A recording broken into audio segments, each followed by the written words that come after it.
অশান্তির জেরে ইঁদুর মারা বিষ খেয়ে আত্মঘাতী হল স্ত্রী। মৃতার নাম কবিতা সর্দার, বয়স 21। চিকিৎসকদের বিরুদ্ধে ভুল চিকিৎসার অভিযোগ তুলে শনিবার বিকেলে মানকর গ্রামীণ হাসপাতালে বিক্ষোভ দেখায় মৃতার পরিবারের সদস্যরা। মৃতার স্বামী প্রসেনজিৎ সর্দারের অভিযোগ, শুক্রবার তাদের দুজনের মধ্যে ঝগড়া অশান্তি হয়েছিল, যার কারণে তার স্ত্রী বাড়িতে রাখা ইঁদুর মারা বিষ খেয়ে নেয়। গুরুতর অসুস্থ অবস্থায় তাকে শুক্রবার বিকেলে মানকর গ্রামীণ হাসপাতালে ভর্তি করা হয়েছিল। হাসপাতালের নার্স ও চিকিৎসকেরা তার চিকিৎসা শুরু করে।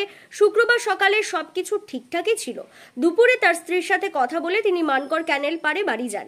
এরপর বিকেল 4টে নাগাদ তাকে ফোন করা হয়। তার স্ত্রীর অবস্থা ভালো নয়। তৎক্ষণাৎ তিনি হাসপাতালে ছুটে এসে দেখেন তার স্ত্রী নিস্তেজ অবস্থায় পড়ে রয়েছে হাসপাতালের বেডে। চিকিৎসকদের এই বিষয়ে জানতে গেলে চিকিৎসকেরা জানায় তার স্ত্রীর মৃত্যু হয়েছে।